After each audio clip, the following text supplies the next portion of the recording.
Assalamualaikum warahmatullahi wabarakatuh. Waalaikumsalam warahmatullahi wabarakatuh. Selamat sore ibu-ibu.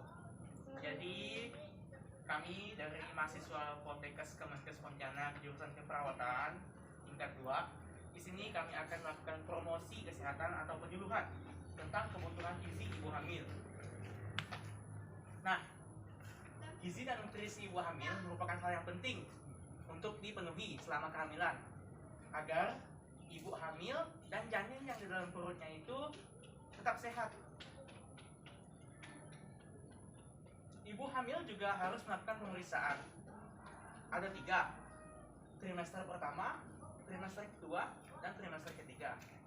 Nah, untuk trimester yang pertama ini Bu, trimester yang pertama apakah Ibu tahu dari minggu keberapa sampai minggu keberapa Bu? Tidak.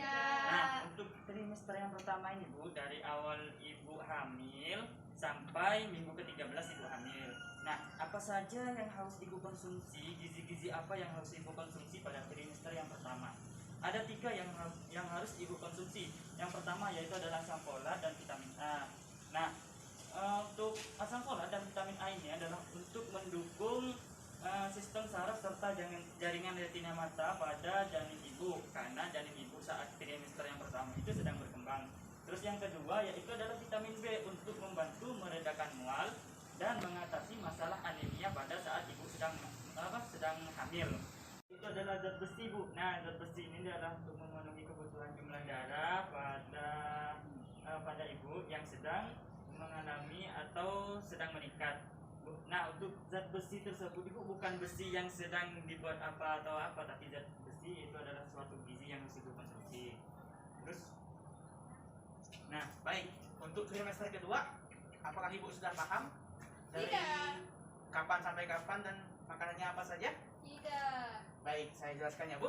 Untuk trimester kedua ini kehamilan berlangsung dari minggu ke-14 sampai minggu ke-27. Pada trimester ini ada 3 macam nutrisi juga yang harus ibu konsumsi. Yang pertama ada kalsium. Kalsium di sini bertujuan untuk pertumbuhan tulang dan gizi janin ibu. Yang kedua ada asam lemaknya. Asam lemak omega 3 untuk perkembangan otak janin. Yang berikutnya zinc atau seng untuk mencegah risiko bayi lahir cacat, keterbatasan pertumbuhan, dan kelahiran prematur. Di sini seng itu bukan seng yang untuk atap rumah atau sebagainya. Jadi seng ini memang ada untuk gizi atau nutrisi ibu. Contohnya daging sapi gitu Bu, dan lain-lainnya. nah, untuk trimester yang ketiga ini Bu, mulai dari ibu hamil dapat 28 minggu sampai 41 minggu kehamilan ibu. Nah, trimester ketiga ini adalah ujung atau akhir dari ibu hamil. Jadi harus betul-betul ibu dalam mengkonsumsi gizi-gizi yang harus ibu penuhi. Nah, yang untuk pertama ini Bu, pada trimester yang ketiga yaitu adalah vitamin C. Vitamin C ini adalah berfungsi untuk mengoptimalkan plasenta dan menjaga daya tahan tubuh serta sebagai zat antioksidan. Nah, contoh-contoh dari vitamin C itu bisa seperti pisang, tomat, ataupun buah-buahan yang lain yang mengandung air, dan juga ya bisa ibu dapatkan itu secara mudah. Terus yang vitamin B1 adalah untuk membantu mengubah sari makanan menjadi energi agar ibu memiliki energi. Nah, untuk vitamin B1 ini ada seperti kayak ikan salmon dan lain sebagainya. Terus untuk air ini adalah untuk pertumbuhan sel-sel baru serta mengoptimalkan volume darah yang ada pada dalam diri ibu. Untuk contohnya air mineral pasti ibu tahu, kayak air mineral seperti biasa lah itu Bu. Jadi harus ibu banyak-banyak konsumsi untuk air mineral supaya tidak terjadi dehidrasi pada ibu dan pada janin ibu. Jadi tipsnya ibu untuk memenuhi kebutuhan gizi ibu hamil di trimester 1, 2, maupun 3, menu harian ibu harus memiliki prinsip gizi yang seimbang, yakni terdiri dari zat tenaga atau karbohidrat seperti nasi, jagung, kentang, dan sebagainya ya Bu ya. Habis itu zat pembangun seperti zat sumber protein. Sumber protein ini bisa didapat dari putih telur, ikan gabus, Itu Bu, dan sebagainya ya Bu ya. Dan zat pengatur seperti vitamin dan air mineral.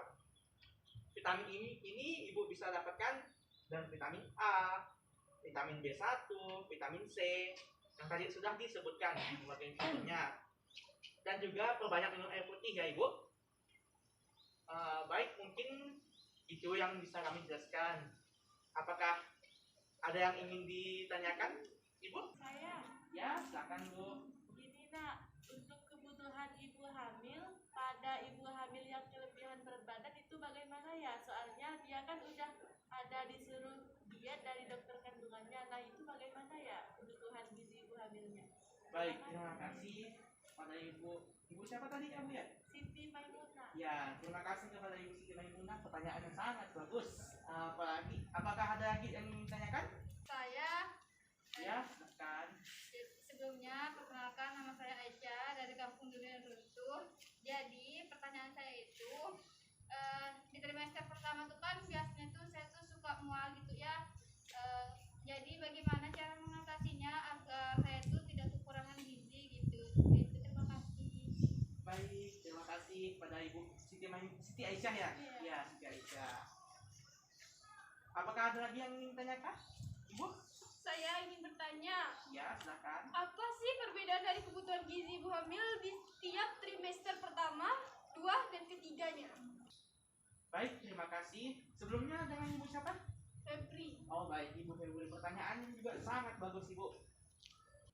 Nah, jadi di sini saya akan menjawab pertanyaan dari Bu Siti Maimunah tentang kelebihan berat badan apabila di saat sedang hamil ya. Jadi tidak ada yang salah Bu tentang masalah konsumsi makanannya, tapi ada salah satu yang harus ibu kurangi. Yang pertama yaitu adalah karbohidratnya. Nah, karbohidrat ini yang membuat kita itu makin banyak ataupun kita bisa gemuk ataupun kelebihan berat badannya. Jadi kalau untuk sayur-sayuran, buah-buahan itu harus tetap dikonsumsi, tapi ada yang harus dikurangi seperti karbohidrat tadi, kayak makan makanan seperti roti, nasi itu boleh untuk dikurangi, jangan terlalu banyak lagi gitu, untuk supaya ibu tidak terlalu kelebihan berat badannya. Jadi seperti itu. Itu jawabannya Bu. Makasih nak. Ya, Bu. Lanjut, saya izin menjawab pertanyaan dari Ibu Siti Aisyah ya. Jadi, jika Ibu sering mual, ya kan kita kan sering mendengar dan sering salah mengartikan ya. Jika tidak makan nasi, berarti tidak makan karbohidrat ya. Sedangkan karbohidrat itu kan termasuk yang diperlukan atau yang sangat diperlukan dalam tubuh. Padahal kalau Ibu tidak bisa makan nasi, bisa diganti dengan sumber karbohidrat yang lain, seperti kentang ataupun jagung, roti, dan sebagainya Ibu. Jadi itu jawaban dari saya. Apakah Ibu sudah mengerti? Ya sudah, terima kasih ya. Baik, terima kasih Bu Aisyah. Nah, untuk selanjutnya di sini saya akan menjawab dari pertanyaan Ibu Febri tentang perbedaan konsumsi gizi dari trimester pertama, kedua, dan ketiga. Untuk trimester yang pertama emang harus banyak-banyak mengkonsumsi gizi yang lain, karena memang di saat trimester yang pertama itu ibu harus mengkonsumsi sekitar 100 sampai 180 kilokalori. Nah, untuk trimester yang kedua dan ketiga itu memang harus ditambah, karena di setiap trimester kedua dan ketiga ini janin ibu mulai semakin besar, dan di saat itulah konsumsi untuk kalsium dan lain sebagainya pada trimester yang kedua dan ketiga itu harus ibu semakin banyak, sekitar 300 atau sekitar 300 kalori lah kalau sekitar dari trimester kedua dengan trimester ketiga, itu bedaannya. Jadi kalau trimester yang pertama itu sedikit, hanya 180 kilokalori, tapi kalau trimester kedua dan ketiga itu sekitar 300 kilokalori. Itu ya Bu. Ya baik Pak. Nah, Apakah ada lagi yang ingin tanyakan Ibu? Tidak ada. Tidak ada. Baik, jika tidak ada, kami tutup dengan mengucapkan alhamdulillah dan terima kasih telah meluangkan waktu ibu-ibu yang mungkin sibuk di rumah ya. Dan selamat beraktivitas kembali. Jangan lupa istirahat yang cukup, perbanyak minum air putih, dan banyak-banyak mengkonsumsi gizi yang telah kita sebutkan tadi. iya. Saya ucapkan terima kasih sekali lagi. Wassalamualaikum warahmatullahi wabarakatuh. Waalaikumsalam warahmatullahi wabarakatuh. Terima kasih. Selamat sore. Ya, terima kasih juga.